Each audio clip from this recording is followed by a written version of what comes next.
Hello കൂട്ടുകാരെ, ഇന്ന് ഞാൻ വന്നിട്ടുള്ളത് നല്ലൊരു സ്വീറ്റ്സിൻ്റെ റെസിപ്പിയായിട്ടാണ്. അതിനുവേണ്ടി ഞാൻ അരക്കപ്പ് ചവ്വരി 1 മണിക്കൂർ വെള്ളത്തിൽ കുതിർക്കാൻ വെച്ചിട്ടുണ്ട്.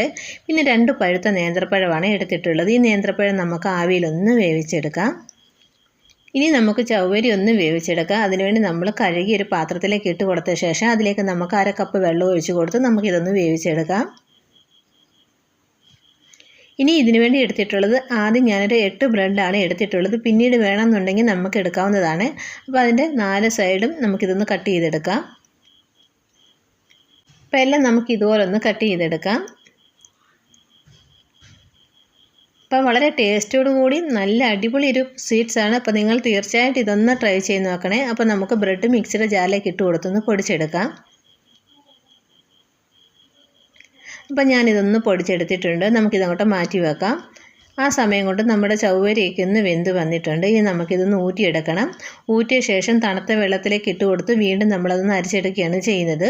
ഇത് പരസ്പരം ഒട്ടിപ്പിടിക്കാതിരിക്കാൻ വേണ്ടിയാണ് നമ്മളിത് ആ തണുത്ത വെള്ളത്തിലേക്ക് ഒഴിച്ചു കൊടുക്കുന്നത്. അപ്പം ഞാൻ തണുത്ത വെള്ളത്തിലേക്ക് ഇട്ട് ഒന്ന് അരിച്ചെടുത്ത് മാറ്റി വെച്ചിട്ടുണ്ട്. ഇനി നമുക്കൊരു ബൗൾ എടുത്ത ശേഷം നമ്മൾ നേന്ത്രപ്പഴമൊക്കെ വെന്ത് വന്നിട്ടുണ്ടായിരുന്നു. അത് നമുക്കിതിലേക്ക് ഇട്ട് കൊടുത്ത് ഒന്ന് അടച്ചെടുക്കാം. ഒരു തവി വെച്ചിട്ട് നന്നായിട്ട് നമുക്കിതൊന്ന് അടച്ചെടുക്കാം.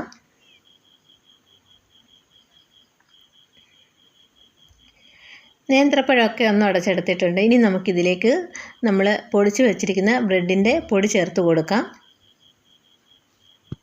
എന്നിട്ട് നമുക്കിത് കൈവച്ച് നന്നായിട്ടൊന്ന് കുഴച്ചെടുക്കാം. ചെറിയ ബോൾസ് ആക്കി എടുക്കണം. അതിനുവേണ്ടി നമുക്ക് നല്ലതുപോലെ ഇതൊന്ന് കുഴച്ചെടുക്കാം.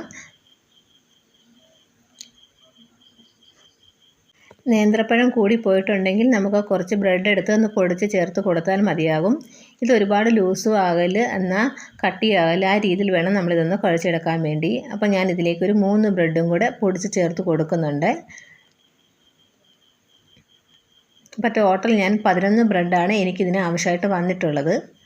അപ്പം നമ്മുടെ ചെറിയ നേന്ത്രപ്പഴമാണെങ്കിലും വലിയ നേന്ത്രപ്പഴമാണെങ്കിലും ബ്രെഡിൻ്റെ അളവ് കൂടുകയും കുറയൊക്കെ ചെയ്യും. അപ്പോൾ അതനുസരിച്ച് നമ്മൾ ഇതുപോലെ ഒന്ന് കുഴച്ചെടുക്കണം. ഇനി നമുക്കിതെല്ലാം ചെറിയ ബോൾസാക്കി എടുക്കാം. നമ്മുടെ ഈ ഒരു ബാറ്റർ ഈ ഒരു കറക്റ്റ് പാകത്തിലാണ് കിട്ടിയിട്ടുള്ളത്. അപ്പോൾ നമുക്കിതെല്ലാം നമ്മുടെ ഇഷ്ടത്തിനനുസരിച്ച് വലിപ്പത്തിനനുസരിച്ച് നമുക്കിതെല്ലാം ബോൾസാക്കി എടുക്കാം. അപ്പോൾ എല്ലാം ഞാൻ ഇതുപോലെ ചെറിയ ചെറിയ ബോൾസാക്കി എടുക്കുകയാണ് ചെയ്യുന്നത്.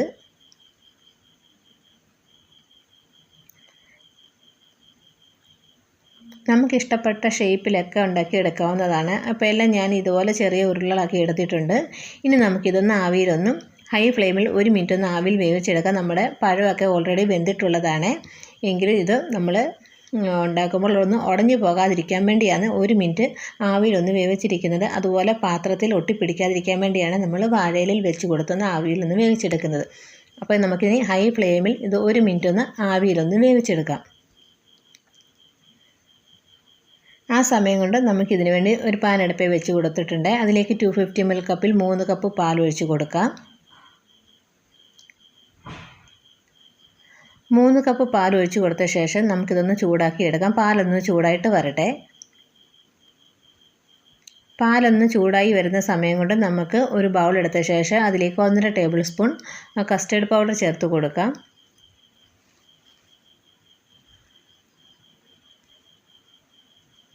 ഇനി അതിലേക്ക് അരക്കപ്പ് പാൽ ഒഴിച്ച് കൊടുത്ത് കട്ടകളൊന്നും ഇല്ലാതെ നമുക്കൊന്ന് മിക്സ് ചെയ്തെടുക്കാം. അപ്പം ടോട്ടൽ 3.5 കപ്പ് പാലാണ് ഞാനിതിന് വേണ്ടി എടുത്തിട്ടുള്ളത്. അപ്പോൾ കട്ടകളൊന്നും ഇല്ലാതെ ഇളക്കിയെടുത്ത ശേഷം നമുക്കിതങ്ങോട്ടൊന്ന് മാറ്റി വെക്കാം. ആ സമയം കൊണ്ട് നമ്മുടെ പാലൊക്കെ ഒന്ന് ചൂടായി വന്നിട്ടുണ്ട്. ഇനി ഇതിലേക്ക് മധുരത്തിന് ആവശ്യമായിട്ടുള്ള പഞ്ചസാര ചേർത്ത് കൊടുക്കാം.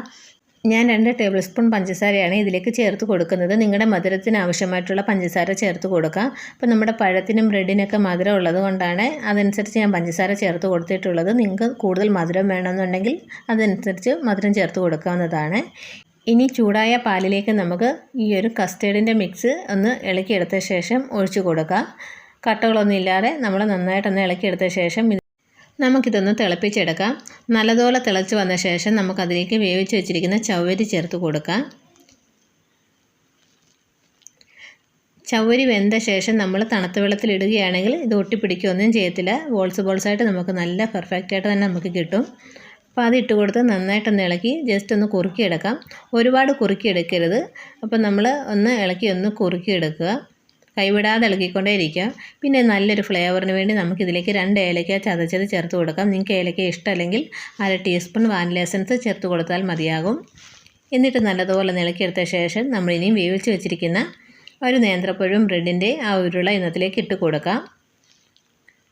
ഇതെല്ലാം ഇട്ട് കൊടുത്ത് ഒരു 5 മിനിറ്റ് നമ്മൾ വെച്ച് കൊടുത്ത് ഫ്ലെയിം ഓഫ് ചെയ്യുക. അപ്പോഴത്തേക്കും നമ്മുടെ ഈ ഒരു ബ്രെഡ് പായസം ഇവിടെ റെഡി ആയിട്ടുണ്ട്. ബ്രെഡും നേന്ത്രപ്പഴം വെച്ചിട്ടുള്ള സ്വീറ്റ്സ് ഇവിടെ റെഡി ആയിട്ടുണ്ട്.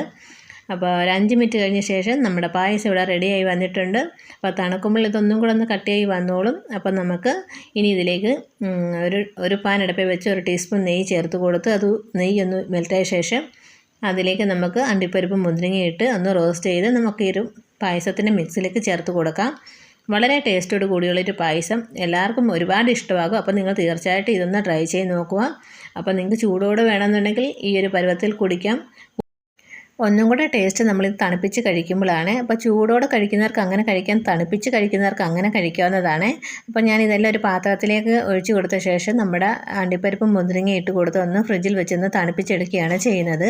അപ്പോൾ വളരെ ടേസ്റ്റോട് കൂടിയുള്ള ഈ ഒരു പായസം, നേന്ത്രപ്പഴം ബ്രെഡും വെച്ചിട്ടുള്ള പായസം എല്ലാവർക്കും ഇഷ്ടപ്പെട്ടെന്ന് കരുതുന്നു. ഇഷ്ടപ്പെട്ടെങ്കിൽ ഫ്രണ്ട്സിനൊന്ന് ഷെയർ ചെയ്യുക, നമ്മുടെ ചാനലൊന്ന് സപ്പോർട്ട് ചെയ്യുക. വീഡിയോ ഇഷ്ടപ്പെട്ടെങ്കിൽ മറ്റുള്ളവർ കൂടി ഷെയറും കൂടി ചെയ്യണേ. അപ്പോൾ നമ്മൾ ഫ്രിഡ്ജിൽ വെച്ച് എടുത്തിട്ടുള്ളൊരു പായസമാണ്. ഇനി ബ്രെഡും നേന്ത്രപ്പഴവും നിങ്ങളുടെ കിട്ടുമ്പോൾ നിങ്ങൾ തീർച്ചയായിട്ടും ഇതൊന്ന് ട്രൈ ചെയ്ത് നോക്കുക. അപ്പോൾ വീണ്ടും നല്ല റെസിപ്പിയായിട്ട് നമുക്ക് വീണ്ടും കാണാം. താങ്ക്സ് ഫോർ വാച്ചിങ് ബൈ ഉണ്ണിക്ക് ചൂസ് കറി വേൾഡ്. ബൈ.